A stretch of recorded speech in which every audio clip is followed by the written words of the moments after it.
को दिल से पुकारे ईश्वर को, सरकार उसी का हो जाए।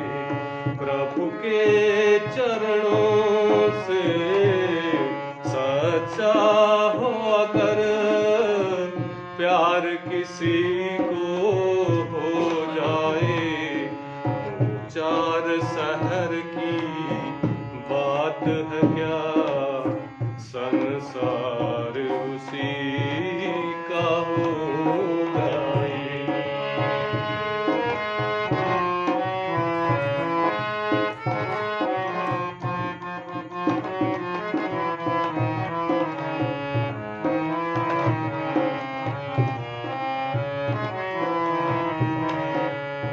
रावण ने राम से बैर किया, अब भी जलाए जाते हैं।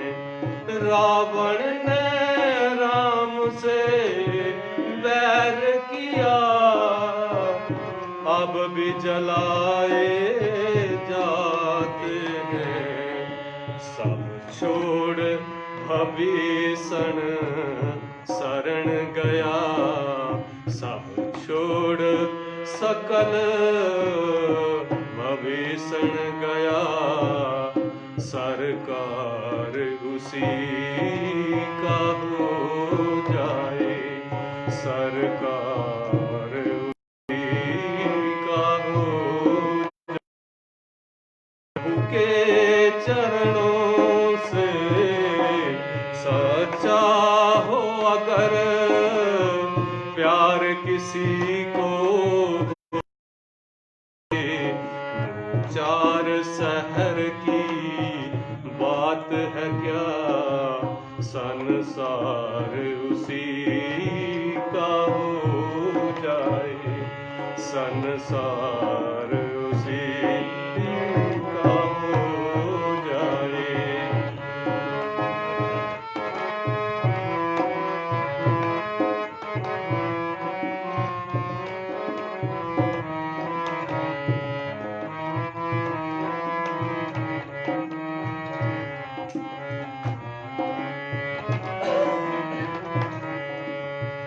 दौलत वालो शिक्षा लो, इस प्रेम दीवानी मीरा से है। दौलत वालो शिक्षा लो, इस प्रेम दीवानी मीरा से।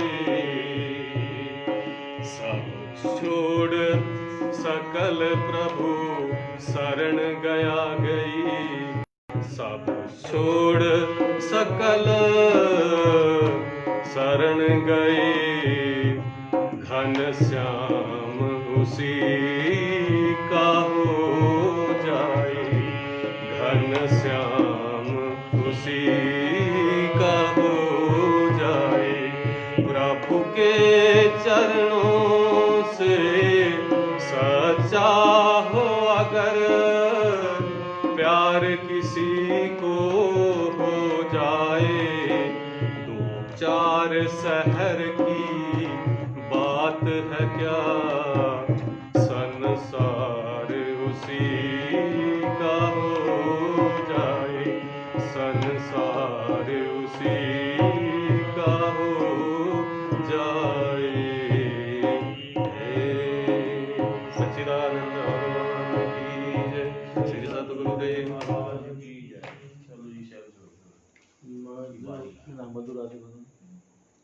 सच्चिदानंद भगवान की जय, श्री सद्गुरुदेव महाराज की। मधुराधिपतेरखिलं मधुरं, मधुराधिपतेरखिलं मधुरम्, अधरं मधुरं वदनं मधुरं, नयनं मधुरं हसितं मधुरं, हृदयं मधुरं गमनं मधुरं। मधुराधिपतेरखिलं मधुरं मधुराधिपतेरखिलं मधुरं वचनं मधुरं चरितं मधुरं वचनं मधुरं ललितं मधुरं चरितं मधुरं भ्रमितं मधुरं मधुराधिपतेरखिलं मधुरं मधुराधिपतेरखिलं मधुरं वेणु मधुरो वेणु मधुरं पाणि मधुरा पादो मधुरं नृत्यं मधुरं सत्यं मधुरं मधुराधिपतेरखिलं मधुरं मधुराधिपतेरखिलं मधुरं गीतं मधुरं पीतं मधुरं सूक्तं मधुरं सूक्तं मधुरं रूपं मधुरं तिलकं मधुरं मधुराधिपतेरखिलं मधुरं मधुराधिपतेरखिलं मधुरं तरणं मधुरं तरणं मधुरं हरणं मधुरं रमणं मधुरं शमितं मधुरं शमितं मधुरं मधुराधिपतेरखिलं मधुरं मधुराधिपतेरखिलं मधुरं गुञ्जा मधुरा माया मधुरा यमुना मधुरा वीथि मधुरा शैलं मधुरं कमलं मधुरं मधुराधिपतेरखिलं मधुरं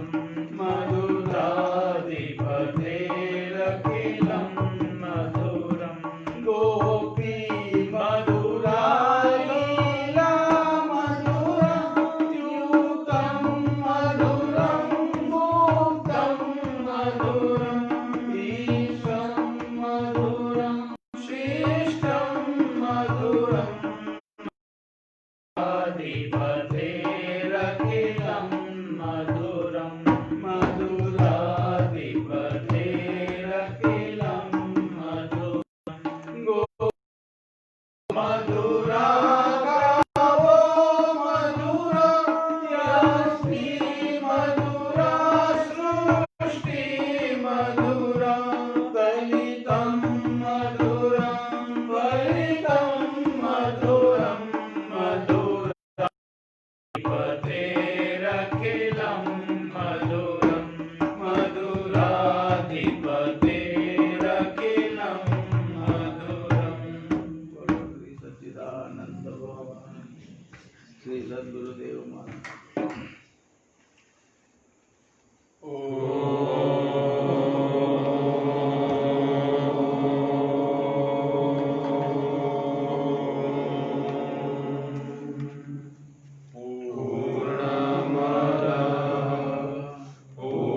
पूर्णमिदं पूर्णात् पूर्णमुदच्यते पूर्णस्य पूर्णमादाय पूर्णमेवावशिष्यते ॐ शान्ति शान्ति शान्ति श्री सच्चिदानंद भगवान की जय श्री सद्गुरुदेव महाराज की गुरुर्ब्रह्मा गुरुर्विष्णु गुरुर्देवो महेश्वर गुरुर्साक्षात् परं ब्रह्म तस्मै श्री गुरवे नमः। वेद वेदांत सन्निष्ठं श्रोत्रियं बोधरूपिणं चिदानंद रसास्वादं प्रकाशं परमं नुमः। ईश्वरो गुरुरात्मेति मूर्तिभेदाविभागिने व्योमवद्व्याप्तदेहाय दक्षिणामूर्तये नमः। बोलो श्री सच्चिदानंद भगवान की श्री सद्गुरुदेव महाराज की। मनोजवं मारुततुल्यवेगं जितेन्द्रियं बुद्धिमतां वरिष्ठं वातात्मजं वानरयोधमुख्यं श्रीरामदूतं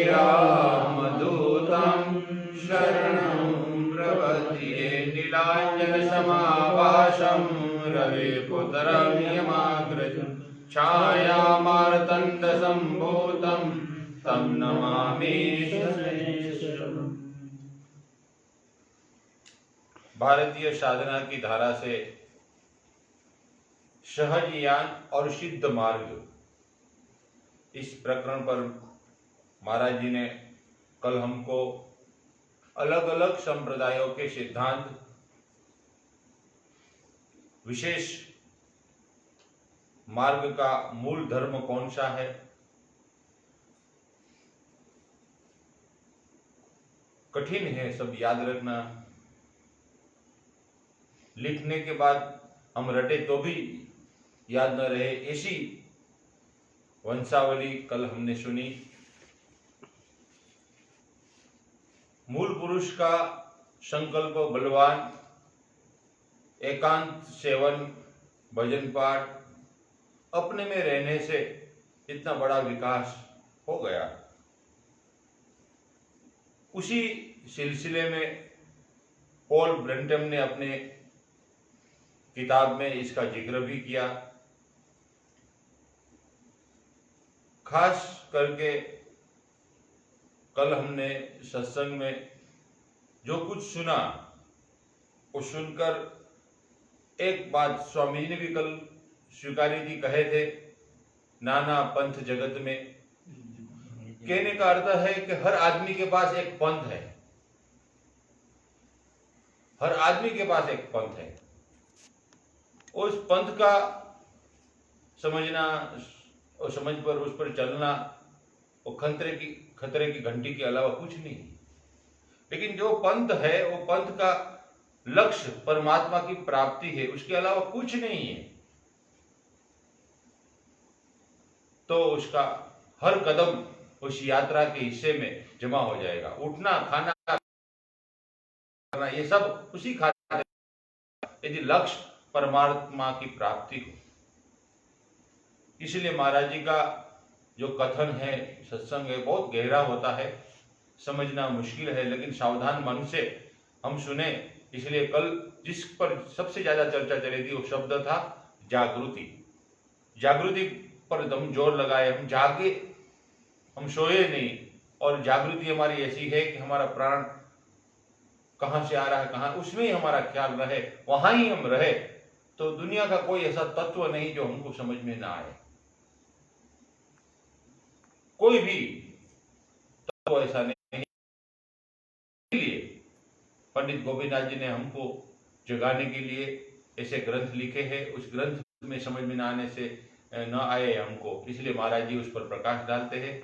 हम सावधान मन से जागृत होकर सत्संग सुने, मन को स्थिर रखे और जो बात चले उसको मन में और चित्त में उसको धारण करने की हम प्रयास करें, तो हमारा कल्याण हो सकता है। चलिए कल से आगे हम पढ़े।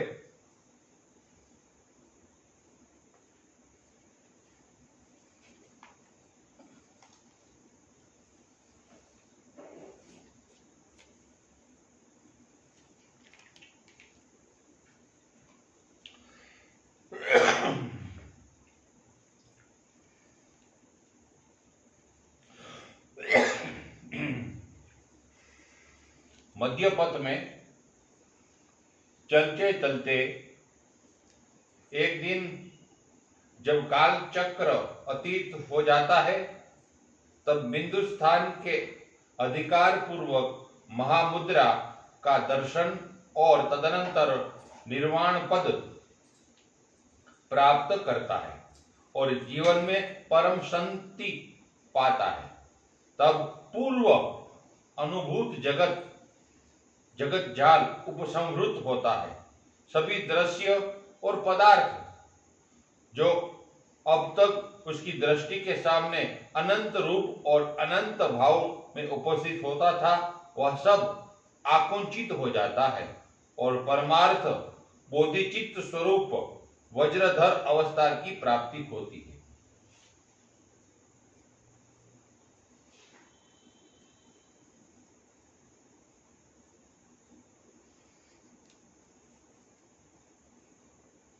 अर्थात बोधिचित्त या मन तब निश्चित होता है और वायु षटकोण के बीच के बिंदु या अनाहत अक्षर के पार्श्व में बद्ध हो जाता है। वायु रूप गृहिणी की निश्चलता ही सहजिया साधक की संध्या भाषा में सबरी के पतन रूप में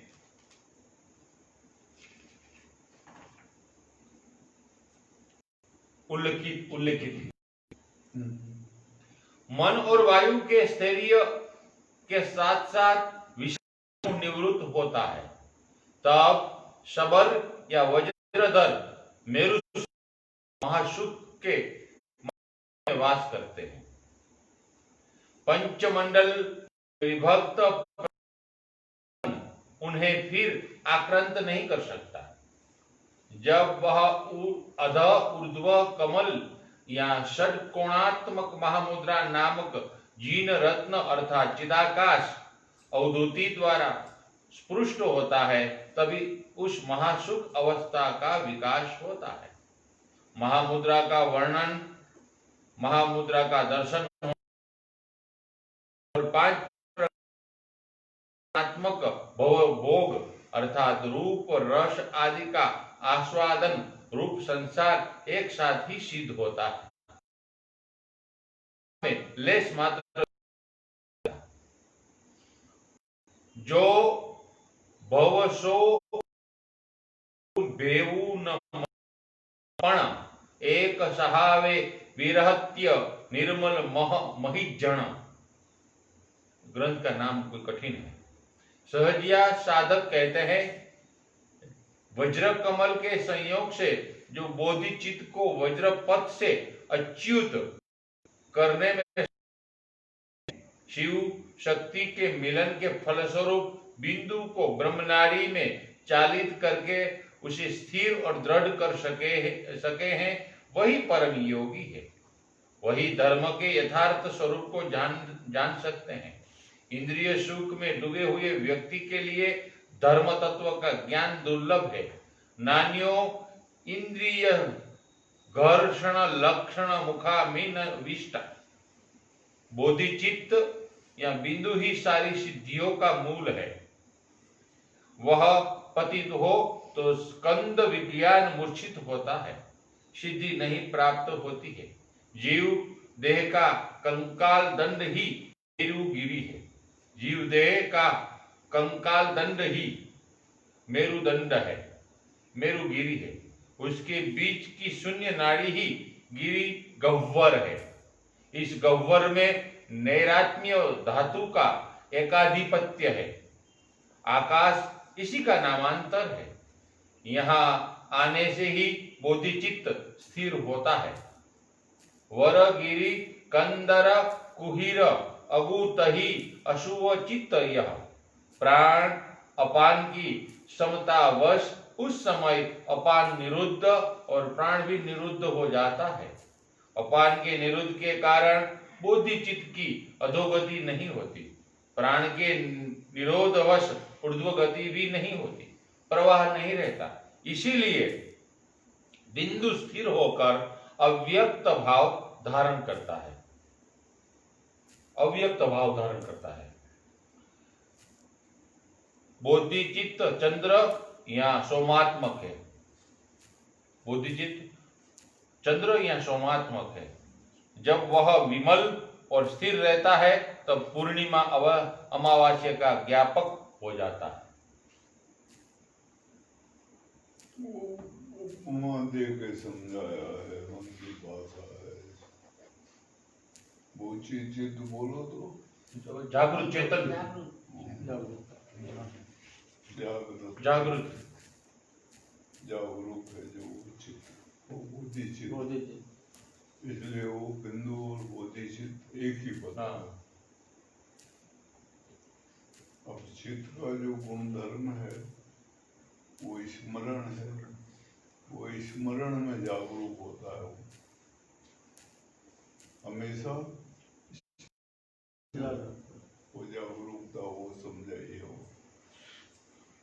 उसको स्मरण नहीं होता कभी।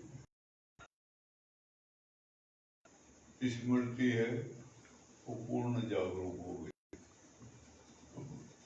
वो उसका समझाया, वो भाषा जो है उनकी अपनी है, अपनी भाषा है। वो भाषा के हिसाब से समझा रहे हो, उसको समझ लेना थोड़ा।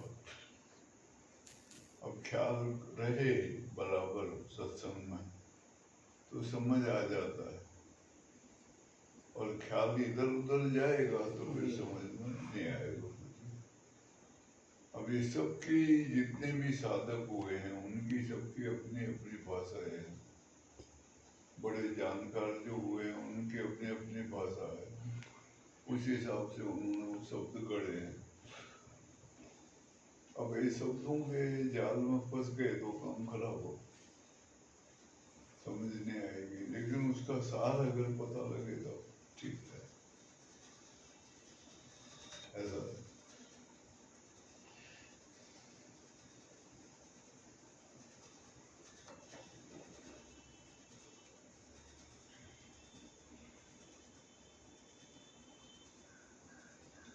पतंजल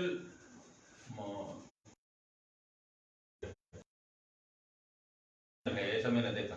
तो साधना का तो जितने जो साधक है, साधक वर्ग है जो, उसका तो उसके योग के साथ समन्वय मेल होगा, लेकिन थोड़ा सा भाषा का अलग है। अंतर है। देखिए तो अच्छा है, आपने कहा था कि ये ग्रंथ ठीक से जाओगे तो बहुत कुछ पता चलेगा।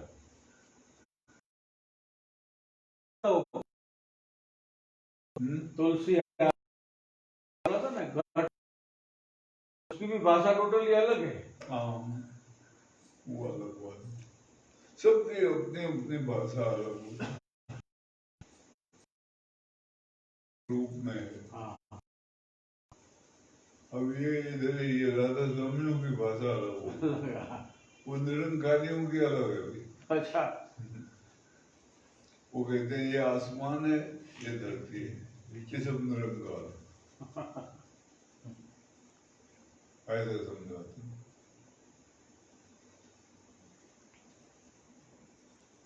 ये जो जिसको हम हिरण्य गर्भ कहते हैं उसी को निरंकार भगवान कहते हैं, वो सब निरंकार है।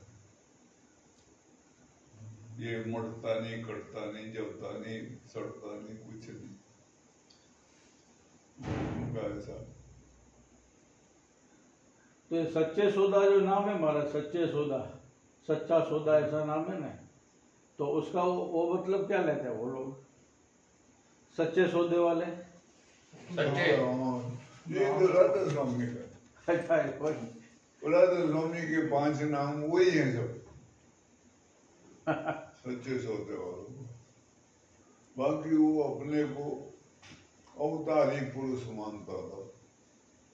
ये राम रहीम सिंह नाम, उसका नाम था गुरमीत सिंह, मूल नाम था मस्तान सिंह का बेटा, वो गुरमीत सिंह नाम रखा था, लेकिन वो अपने को राम रहीम सिंह बोलता था।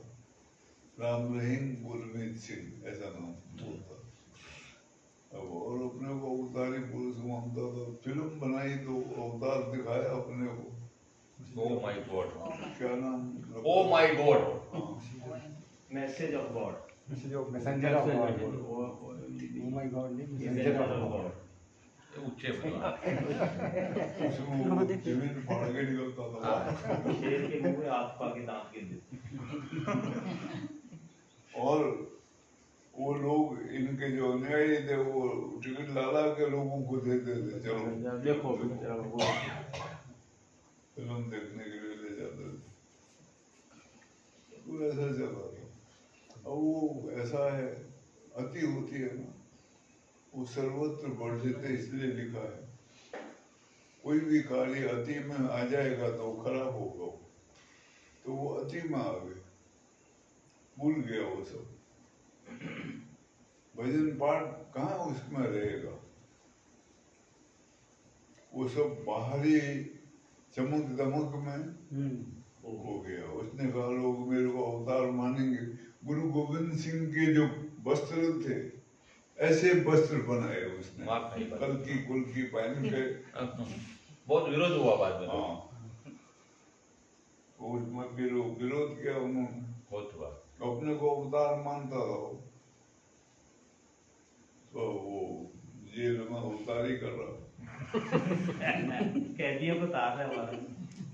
स्वाभाविक है वो, ऐसा होता है। ऐसे ही वो था आसाराम। वो तो कहता था मैं जब चाहूँ जहाँ पानी बरसा दूं, जब चाहूँ जहाँ सूखा पड़वा दूं। ऐसा खुदा की तीसरी टांग बन गया तो अति है ना ये। अति जब होती है तब फिर वो उसका तो परिणाम निकलेगा ही कभी। भूल जाते हैं वो अपने जो मूल स्वरूप है उसको भूल जाते हैं। उसको भूल गए तो खो गए संसार में। ये आम लोग जो संसारी हैं वो इतने वो नहीं होते खराब, ये जो होते हैं ये बहुत ही वो है।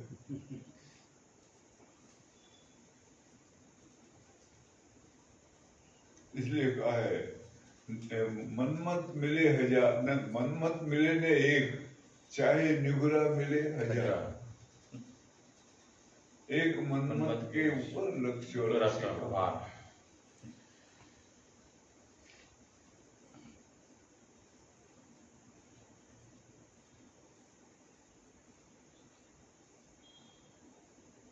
और एक और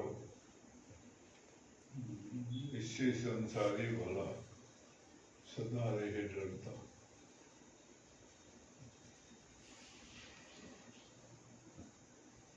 वो करता आप बना करता, इससे संसारी भला सदा रहे। खाता पीता और डरता। हाँ, ऐसा एक और भी। तो ये तो खतरनाक होते बहुत, बिल्कुल ही रद्द हो जाते हैं संसार में। मान्यता मिलती है तो खो जाते हैं, बिल्कुल ही खो जाते हैं। तो फिर वो उतना ही बड़ा उनको दुख भी मिलता है।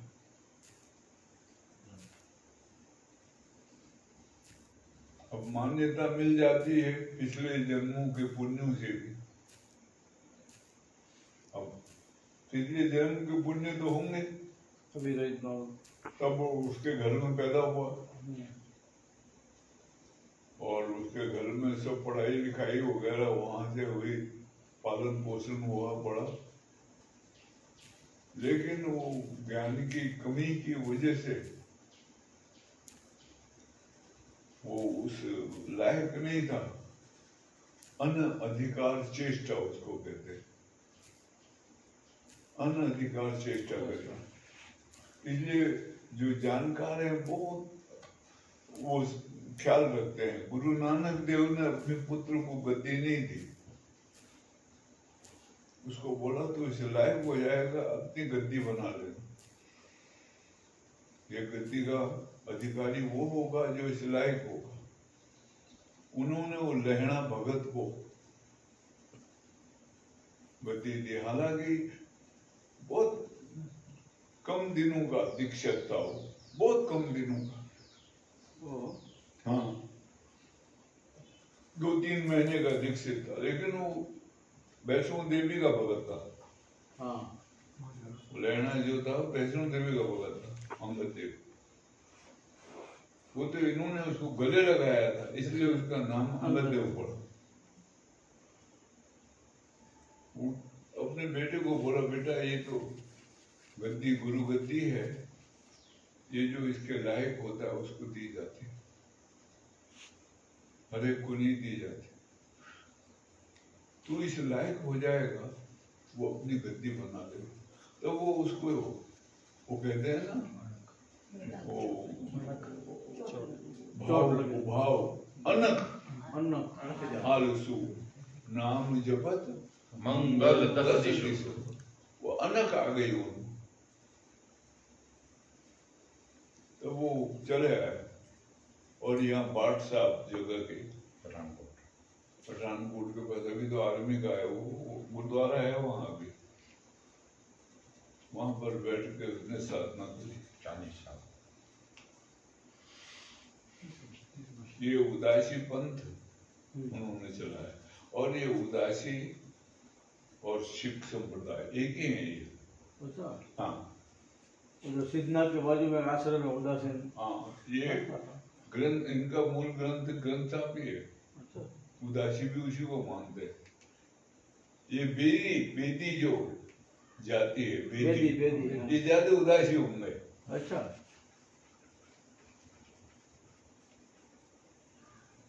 चंडीगढ़ में वो ये रहता था मकान में, गोयल जिस मकान में, उसमें एक कमरे पहली तरफ किराए पर एक एयरफोर्स का वो रहता था सार्जेंट, तो वो विधि था।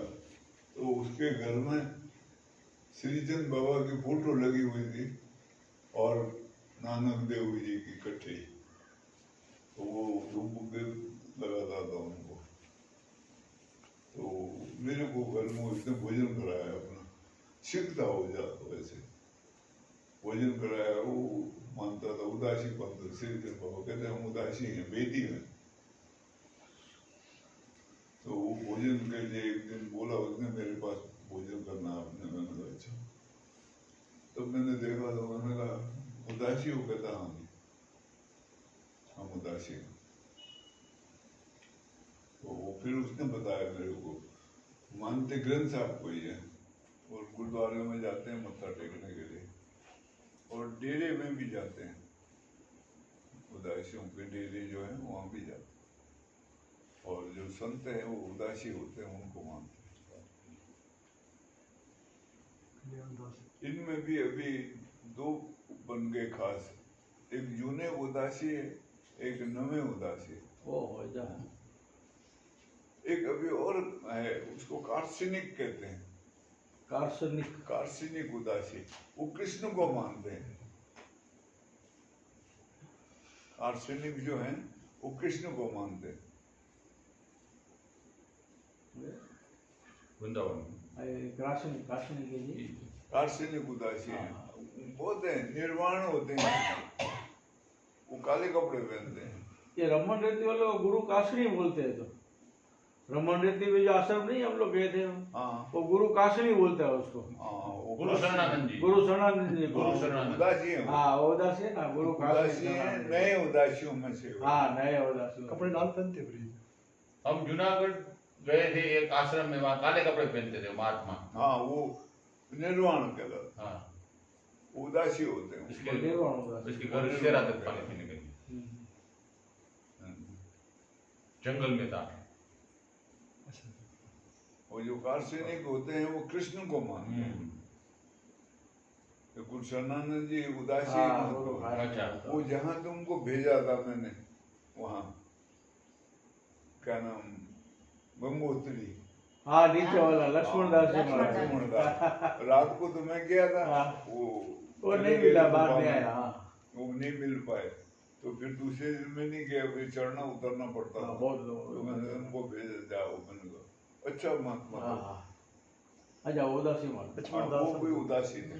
लक्ष्मण दास जी कल्याण दास जी कल्याण कल्याण दास दास उदासी हैं, अमरकंटक वाले उदासी मानता हूँ। अच्छे अच्छे होते हैं संत, इनमें ऐसी बात नहीं, अभी भी हैं, साधन भजन करते हैं और एक जगह बैठ जाते हैं, ये भी बात है, उधर बैठ के ही भजन करते हैं। ये कल्याण दास उधर रहे अमरकंटक, 14 साल बैठे रहे हो पेड़ के नीचे, नीचे आश्रम बन गया था लेकिन वो पेड़ पर ही नीचे बैठे रहे हो, पेड़ अभी छांट दिया हो। क्या जगह बनाई। हाँ उधर ही वो लगा दिया टेंट टुंट ऊपर बाद में लोगों ने, और वो बारिश में सर्दियों में उधर ही बैठे रहे, तपस्या महात्मा हो। वो बड़ी होने तो ये होते हैं उदासी, तो वो उनको गति नहीं दी तो उन्होंने बैठ के यहाँ भजन किया, 30 बरस बैठे ही रहे हम। बात साहब ने हाँ कहीं गए नहीं, कहीं नहीं, टट्टी पिसाब जाते होंगे बस, फिर वहीं। वो कमलिया नाम का एक सेवक था, वो नानक देव में भेजा था साथ में, उनका ही सेवक था वो बोला इसको अनख लगी है तू सेवा करना, वो ही सेवा करता रहा, मांग मूंग के ला करके खिलाता रहा। बाद में तो फिर लोग वाग आने लग पड़े, आटा दाल चावल लग जाते थे वहां, वही पका के खिलाता था, और यहाँ तक कि टट्टी पेशाब भी उठाई उसने, इतनी सेवा करी।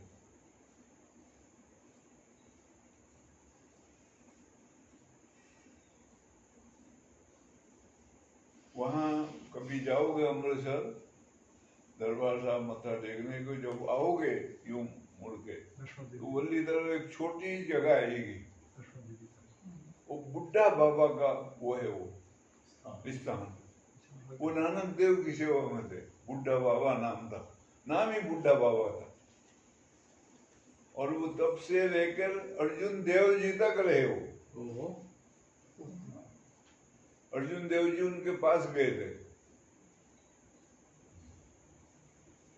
अब उन्होंने अर्जुन देव की जो मिसेज थी उसको डांट लगाई थी बहुत, बुढ़ा बाबा हाँ कोई औलाद नहीं हो रही थी, तो फिर वो उनको इन्होंने कहा था किसी संत कोई है भजन करने वाला नाम का जानकार, उसकी सेवा करने से फलीभूत होगी। तब ये गई थी, पहले दिन रथ में गई थी बैठ के, तो धूल उड़ी तो वो गुस्सा, वो बहुत, किसने धूल उड़ाई, गुरु घर में धूल उड़ रही है करके बहुत गुस्सा हुए, तो ये वापिस आ गई, तो बोला वो तो बहुत गुस्से वाला है, बोला तुम कैसे गई थी, तो बोले ऐसे नहीं जाते संत के पास, नंगे पैर जाना पड़ता है, और अपने हाथ से पका के भोजन ले जाके खुद बिठा के भोजन कराना पड़ता है। तब अर्जुन देव ने समझाया था उसको। फिर वो दूसरे दिन गई, फिर छाछ की मटकी और ये अपना यहाँ प्याज को गंडा कहते, गंडा नमक इसके और रोटी और घी थोड़ा अलग से देके पहुंची वो, पैदल चल के नंगे पैर। फिर उसने वो, उन्होंने वो, इसने प्याज छील कर रखा तो वो ऐसे फोड़ा तो उसके 2 टुकड़े हुए, तो बोला माता 2 होंगे, एक दुश्मन की खोपड़ी फोड़ेगा, एक अलग हो जाएगा तुमसे।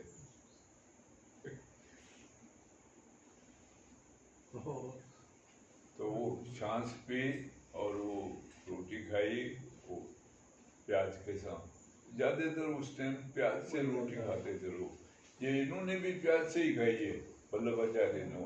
हाँ वो बाजरे की रोटी और प्याज और छाछ, ये फिर 2 पुत्र पैदा हुए, बड़ा था पृथ्वीचंद और छोटे हुए ये हरगोविंद। हरगोविंद सिंह। सिंह नाम का एक ही एक हुआ है। सिंह नाम का सिर्फ हरगोविंद सिंह हुए, उनका नाम सिंह पड़ा। तो गोविंद सिंह जी का नाम गोविंद राय है। अच्छा।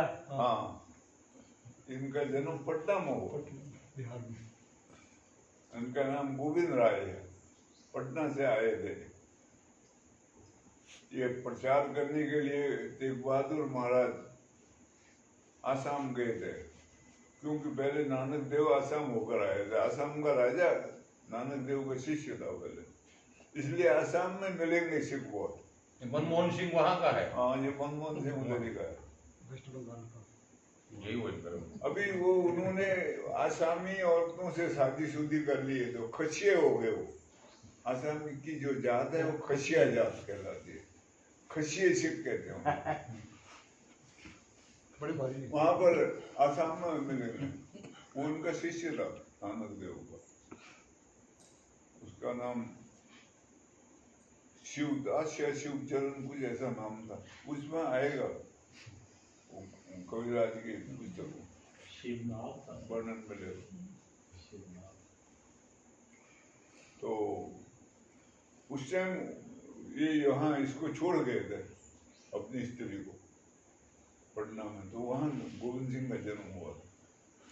पटना में 8 बरस रहे ये।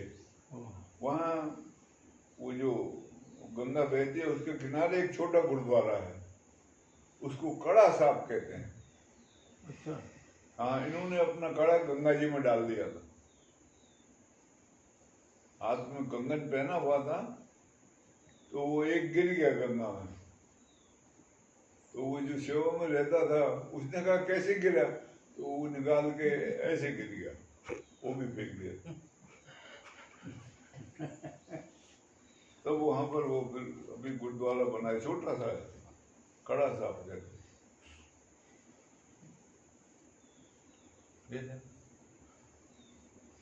निशान साहब, निशान साहब ये जन्म हुआ पटना साहब में, बाद में नांदेड़ प्रचार किया पंजाब में, और शरीर छोड़ा हैदराबाद में और नांदेड़। नांदेड़। ऐसा रहा।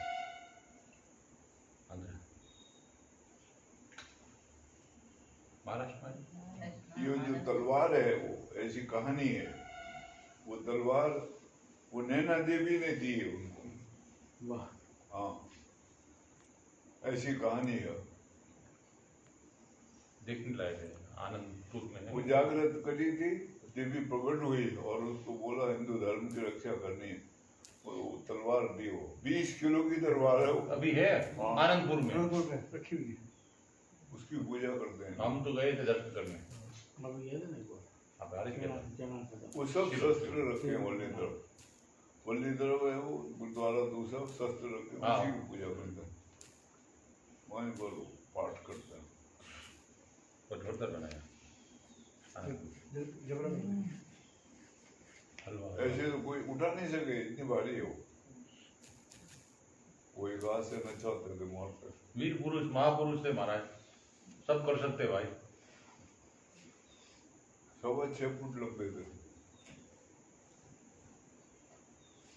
वहां बैठ के साधना करी है। वो देहरादून के पास जो गुरुद्वारा है, पोंटा साहब। पोंटा साहब हम गए थे।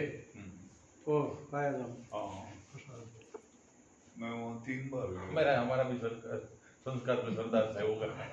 3 बार गया, अंदर मत्था टेकने जाता हूँ वहाँ। बहुत गए हमने। बहुत रोटी नहीं खाएंगे। इसको भी ले गया था कैप्टन को वहाँ। दाल बहुत अच्छी लगी थी इसको। वहाँ बैठ के साधना करी। वहाँ बहुत जगह हैं घूमने। में पहली बार गया था तो अच्छे से घूमा था। यमुना जी का किनारा। उन्होंने संत सम्मेलन किया था वहाँ। हाँ, संगीत का वो भी जगह हॉल है वहाँ पर। संत सम्मेलन किया था वहाँ पर। 12 बरस रहे हैं वो पोंटा साहब। कहानी अच्छी है वहाँ पोंटा साहब की। यमुना नदी है ना, हाँ। वहाँ बहुत आवाज करती थी। वो पहले वली तरफ थे, वो बहुत वली तरफ, अभी तो थोड़ी परे चली गई। बंद कर दिया आवाज को, बोले अब आवाज मत करना, तो उसी स्थान पर आवाज नहीं, बाकी सब जगह पर आवाज करती है। वहां पर बोला तो हमारी आवाज से मेरे को सत्संग में बाधा पड़ती है, तो आवाज कम करो माता, उसको बोला। हाँ, तो उसने आवाज बंद कर दी उसी। वाह भाई, संगीत वहीं नैना देवी प्रकट हुई और वो तलवार कहते हैं, उन्होंने दी थी नैना देवी। ये 2 पुस्तक लिखी है उन्होंने वहां बैठ करके। एक है अकाल स्तुति। अकाल स्तुति। हाँ, वो 12 मन की है वो पुस्तक। ओहो हो। हाँ, इतनी बड़ी पुस्तक है। 12 और एक दूसरी क्या है? दसम ग्रंथ। दसम ग्रंथ। हाँ? दसम ग्रंथ। दसम ग्रंथ ने एक और पुस्तक है, और वो भूल गया नाम। क्या नाम साथी? हमको बोलना है, आप ज्यादा जानते हैं। दसम ग्रंथ तो वो थोड़ा लिखा है उन्होंने उसके। एक और पुस्तक लिखी, दोनों छुपा दिए इन्होंने। संस्कृत ये जो सिखों ने छिपा दिए, तो तुम बताते नहीं हो उसको। नहीं तो संस्कृत बहुत में। अच्छी पुस्तक। महाराज जी संस्कृत में है। हाँ, संस्कृत। फारसी और हाँ, संस्कृत के विद्वान। ये मैंने सुना है उससे। सब पूरी भाषा संस्कृत की है। हाँ, फारसी और संस्कृत के विद्वान। इसी छुपा दी इसीलिए। अकाल स्तुति संस्कृत में है।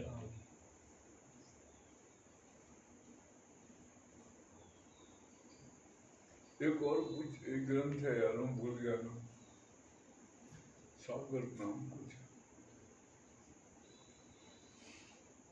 बड़ू साहब।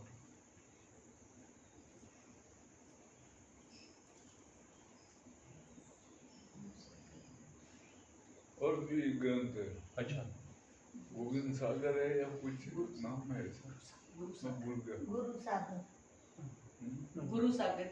गुरु सागर। गुरु सागर हो सकता है, गुरु सागर। ना, गुरु सागर, गोविंद सागर है। गोविंद सागर या कुछ नाम है, एक याद आ जाएगा मुझे। वो भी इतना बड़ा है, कहते हैं एक बैठे हुए आदमी के बराबर। वो 12 साल में 2 ग्रंथ लिखे थे वो बैठ। पूर्व के प्रतिभा संपन्न थे। ये जो जगह है यहाँ, वो गोविंद घाट बना है ऊपर, फूलों की घाटी के हाँ, वो बद्रीनाथ बद्रीनाथ के पास, हाँ। जाते हैं। हीराकुंड सर, हेमकुंड। हेमकुंड। हेमकुंड। वहाँ बैठ के उन्होंने साधना करी थी पिछले जन्म में, उसका वर्णन है उसमें अकाल स्तुति में। अच्छा, पिछले जन्म में। हाँ, कैसे रहे होंगे? बहुत डिफिकल्ट। उसमें उसका वर्णन है, हेमकुंड साहब इसलिए बनाया गुरुद्वारा इन्होंने वो। बढ़िया गुरुद्वारा। बच गए, लेकिन वो बच गए अभी, वरना सब जाते थे। उसका हरभजन वर्णन है सिंह, उसमें। हरभजन सिंह बच गया। ऊपर से पहाड़ आ गया। हाँ, मैंने जाना था, जिस साल में गया था, वो वहां से थोड़ी दूर तक जाके वापस आया, रास्ता बंद हो गया। ये हरभजन सिंह जो बॉलर है ना इंडिया का, हाँ हाँ, वो वहां उस दिन था, और मुश्किल से मौत और उसके बीच एक अंगुली फेर रहा। तो उसने अभी बहुत खर्चा करा, अपनी ओर से बहुत दान दिया वहां, कि मैं इसकी वजह से बच गया। वो वहां था रात को, और आया ऊपर से सब मसाला। अब तो घोड़े गाड़े जाते हैं वो। नहीं जाते, अभी तो उधर से जा सकते हैं वैसा। 17 किलोमीटर चढ़ाई है। हरभजन सिंह बहुत खर्चा किया। वो उस टाइम विचित्र नाटक है हमारा। एक कर्नल था, विचित्र नाटक दूसरी किताब। विचित्र। एक विचित्र कर्नल था। नाटक। और ग्रंथ का नाम विचित्र नाटक। हाँ, विचित्र विचित्र नाटक है हमारा। ठीक, विचित्र नाटक। ये संसार को बोला है विचित्र नाटक। हाँ भाई, जैसे नाटक भगवत अच्छा था। कीर्ति को विचित्र नाटक बोला, जो किसी की समझ नहीं आए, सब भ्रमित होते हैं। हाँ, भी तो था ये तो। ठीक है। विचित्र नाटक अच्छा था। दाढ़ी रखने का फायदा हुआ। हाँ आ गया ख्याल। सरदार है तो इतना तो आना चाहिए। मैं तो सरदार नहीं बोलते हम। घूम रहा था दिमाग में, जवान के लिए चलो नाम तो आज याद आ गया। एक नाम संस्कृत में विचित्र ना शब्द भी संस्कृत है। संसार को भी संस्कृत में विचित्र कहते हैं।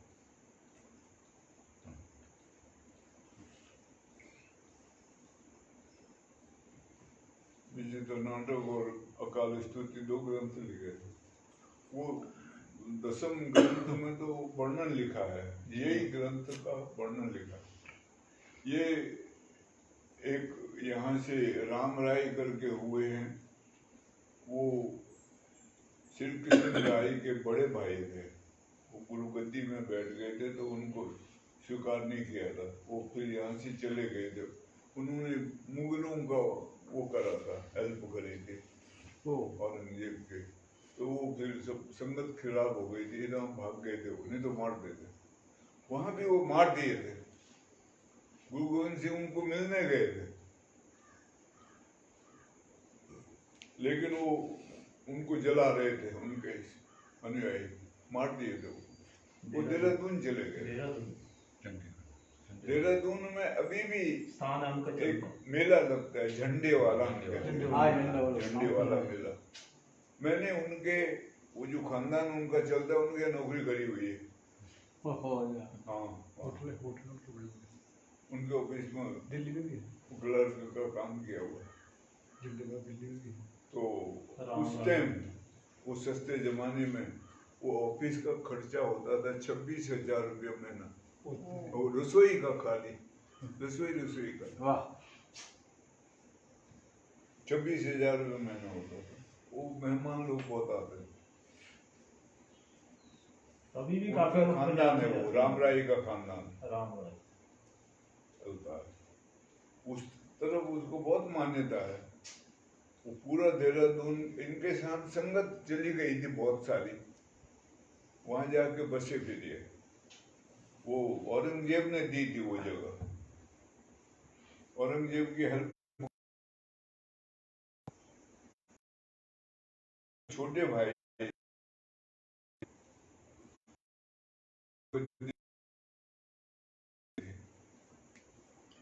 वो दिल्ली औरंगजेब ने बुलाया तो ये जा रहे थे मिलने के लिए।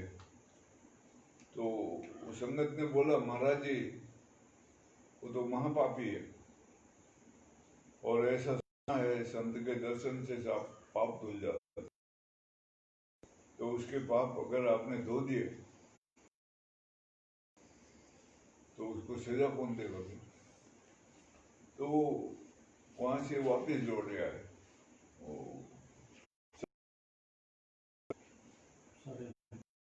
नहीं गए। फिर इनको चेचक हो गई, चेचक फैली हुई थी, चेचक हो। उसके बाद गुरु गद्दी खाली हो गई। किसी को उत्तराधिकारी नहीं बनाए।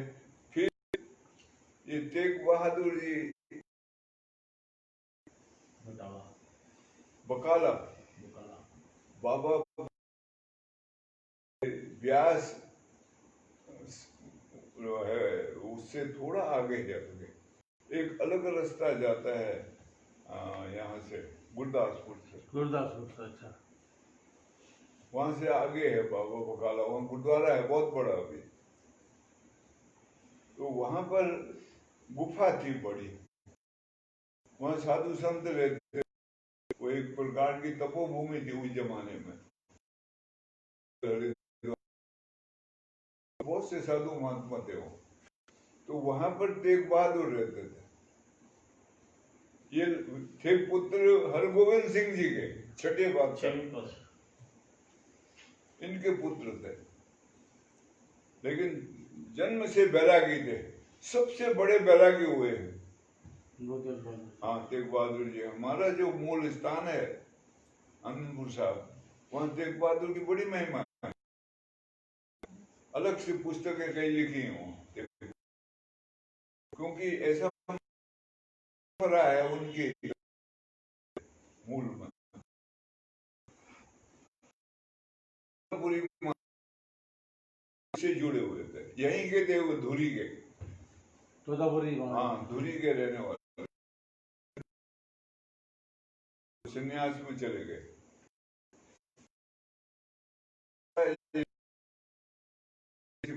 मान्यता है, लेकिन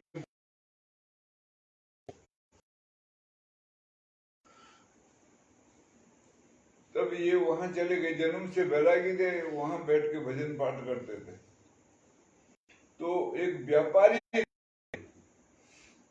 बड़ा, और वो व्यापार करता था, अरब कंट्री से उस वक्त व्यापार चलता था खजूर का। खजूर का जहाज लाद के ला रहा था और बम्बई लाके बेचना होता था। उस वक्त ये एक छोटा सा गांव था, मुंबा देवी नाम था। हाँ, मुंबई। छोटा गांव था, ये अंग्रेजों ने विकसित किया हुआ था। और ये महाराष्ट्र का एरिया में वो खजूर ज्यादा चलता था, वो बेचता था, गुजरात, महाराष्ट्र वगैरह, सूरत वगैरह में लाता। तो वो पूछा और कोई है, तो बोला वो तेगा है। किसी ने बताया वो है, कोने में बैठा हुआ तेगा, वो भी है। उसके सामने 5 रखी। तब उन्होंने कहा तो 100 का किया और दे 5 रहा।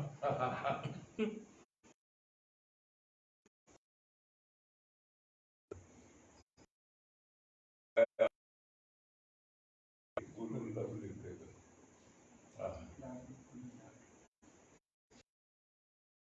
गुरु को गद्दे पे बिठाया, ऐसी कहानी है।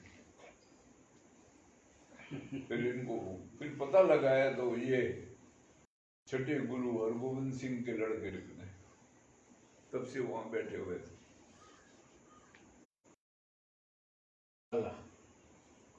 गया में 2 गुरु, एक हलराय, श्री किशन राय, ये 2 गुरु चले गए। फिर ये गुरु बचे हुए गए।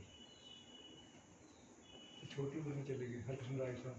ऐसी कहानी है, ये मेरे को सब पता है सारा। अब वो एकदम मेरे को 10 वर्ष में खबर हो गई। और क्योंकि एक मेरे गुरु भाई थे, हाँ, वो सिख थे, वो कृष्ण सुखानंद नाम था उनका, किशन सुख। वो गुरुद्वारे में पहले ग्रंथी हुआ करते थे। अच्छा। वो सब याद हो।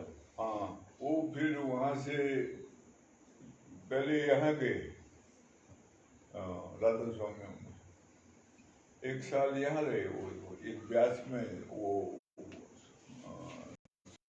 दी गई सेवा में। उसके बाद इधर महाराज, वो बाद में वो थोड़े कैंसर था उनको, और 2-3 साल के बाद गुजर गए। मैं उनके साथ रहा थोड़े समय, महाराज जी ने मेरे को भेजा। वो सब कहानी यही सुनाया करते थे, क्योंकि वो ग्रंथी थे पहले। हाँ, तो उनको सब पता था। फिर वो जन्म साखी ये पढ़ता रहा मैं बाद में। और ये कल्याण से भी दिखाते हैं।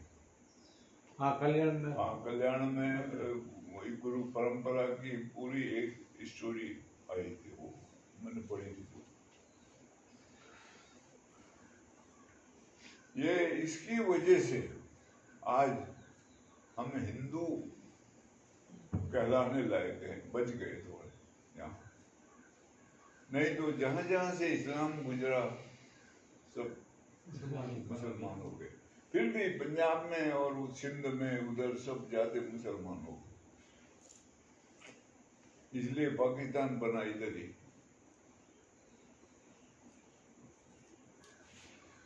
और वो पूंछ बंगाल में रह गई बाद में, वहां से गुजरा, वो यहाँ से ऊपर निकल गया,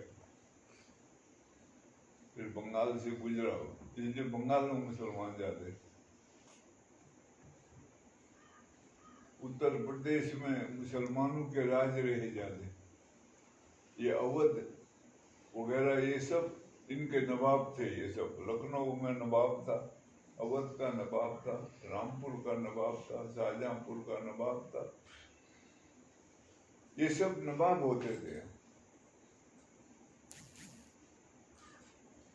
बंगाल का सिराजुद्दौला बड़ा नवाब था। हाँ बड़ा।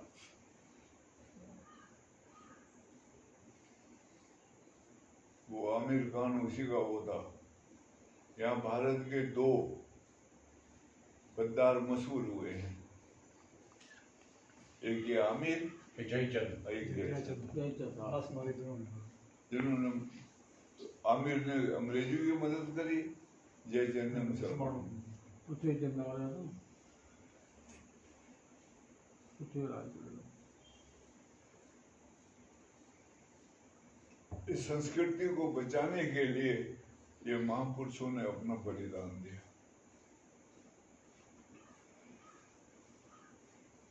और ऐसा बलिदान दिया, शीश कटवाया दिल्ली में। हाँ जो गुरुद्वारा है शीशगंज का, शीशगंज। वो तेग बहादुर जी का शीश कटाया वो। और फिर एक भगत उनकी बॉडी को उठा के ले गया, वो दूसरा गुरुद्वारा रकाबगंज, वहां पर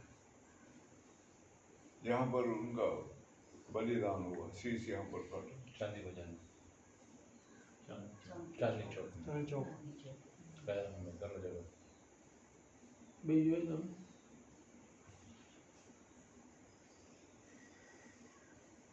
नाम भूल गए पर अभी याद है। चांदी बाजार पर जामे का भाई। ना ये तो बाजार है वो ना, चांदनी चौक। मैं ठहरा हूँ शीशगंज गुरुद्वारा। हम यहाँ में गए थे, हम गए थे वहाँ चांदनी चौक में। 2 बार ठहरा हूँ, वहाँ लंगर भी छकाया मैं और सेवा भी करके आया हूँ। जाता हूँ, आऊंगा तो सेवा करके आऊँ। वैसे तो होते हैं भगवान, हाँ गुरु महाराज की कृपा से, तो वो लालच नहीं करो। 2 बार ठहरा हूँ वहाँ भगतों को पूरा बोलते थे, तेग बहादुर पूरा काट दिया। तलवार से अलग कर दिए। काट दिया था, वहाँ बलिदान हुआ उनका। मुसलमान शर्त रखी, वो शेष कटवाया। और इन्होंने गुरु गोविंद सिंह की को अपने, इन्होंने कहा कि किसी महापुरुष का बलिदान होगा। ये पंडित आए थे सब कश्मीर के, ये सब कश्मीर को